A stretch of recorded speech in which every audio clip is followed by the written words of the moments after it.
હાલમાં પવિત્ર શ્રાવણ માસ ચાલી રહ્યો છે. લોકો પણ આ તહેવાર દરમિયાન ઉપવાસ કરતા હોય છે. ત્યારે રાજકોટની જે જલારામ પેટીસ છે ત્યાંથી મકાઈનો લોટ જે પેટીસમાં નાખતો હોવાનું આરોગ્ય વિભાગની સમક્ષ આવ્યું હતું ને આ જે જથ્થો છે તેમનો આરોગ્ય વિભાગ દ્વારા નાશ કરવામાં આવ્યો હતો.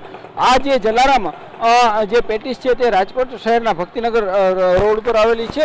અહીંયા જે છે અનેક લોકો છે તે પેટીસ ખરીદતા હોય છે. ખાસ કરીને આ શહેરનો મુખ્ય માર્ગમાંનો એક માર્ગ છે. અહીંયા અનેક લોકો આવતા જતા હોય છે અને તેથી આ જે છે જલારામ પેટીસ છે ત્યાંથી ફરાળી આઈટમ લેતા હોય છે. લોકો ખાસ કરીને ઉપવાસ દરમિયાન ઉપવાસનો ભંગ ન થાય એટલા માટે દિવસ દરમિયાન કેટલીક વખત ભૂખ્યા પણ રહેતા હોય છે. જો કે ક્યાંક ને ક્યાંક જે મકાઈનો લોટ આવી ભેળસેળ સામે આવતી હોય છે ત્યારે લોકોને પણ ક્યાંક ધાર્મિક લાગણી દુભાતી હોય છે. સૌથી મોટો સવાલ એ છે કે જો ઉપવાસ લોકોની જે ધાર્મિક લાગણી છે તેમની સાથે છેડછાડ શા માટે કરવામાં આવે છે?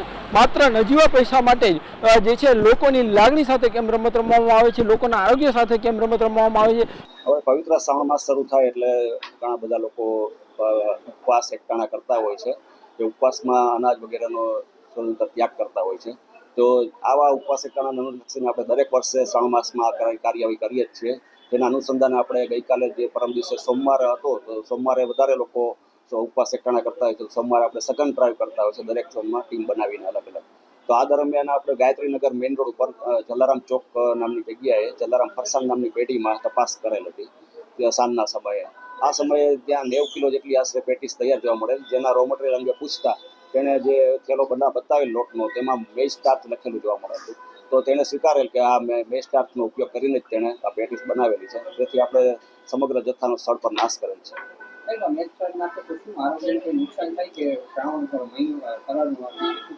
જી, મેઇઝ સ્ટાર્ચ છે એ ખાવાની જ વસ્તુ છે, પરંતુ જે લોકો શ્રદ્ધાપૂર્વક રહેતા હોય છે તે દિવસે જે ઉપવાસના દિવસે અનાજનો ત્યાગ કરતા હોય છે.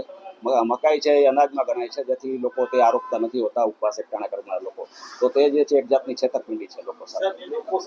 લોકોના આસ્થાની જે વેપારીઓ લાભ મેળવવા માટે કરતા હોય છે શું કહેશો? કોઈ પ્રકારની કાર્યવાહી આરોગ્ય વિભાગ દ્વારા કોઈ નોટિસ ફટકારવામાં આવી કે કેમ કે કોઈ સીલની કાર્યવાહી કે જેથી કરીને એક દાખલો બેસે કે અન્ય કોઈ આવા જે ફરસાણના જે વિક્રેતાઓ છે તે લોકો સાથે આ પ્રકારની છેતરપિંડી ન કરે? જે સર્વપ્રથમ તો આપણે સ્થળ ઉપર જેટલા પ્રમાણમાં મોટા પ્રમાણમાં જે ખાદ્ય ચીજ કે રો મટીરિયલ તેનો નાશ કરતા હોય છે તે જે પણ નુકસાન છે તે સિવાય આપણે નોટિસ આપતા હોય છે. તે સિવાય આપણે તેના ખાદ્ય ચીજના નમૂના પણ લઈ અને વડોદરા લેબ ખાતે મોકલતા હોય છે. અત્યાર સુધીમાં આપણે આ શ્રાવણ માસમાં 32 જેટલા નમૂના ફરાળી વાનગીઓના લઈ અને આપણે લેબમાં ટેસ્ટિંગ માટે મોકલી આપેલ છે. એ સિવાય 125 થી 150 કિલો જેટલો ખાદ્ય ચીજનો નાશ કર્યો છે. આવી જગ્યાએ આપણે નોટિસ પણ ફટકારેલ છે.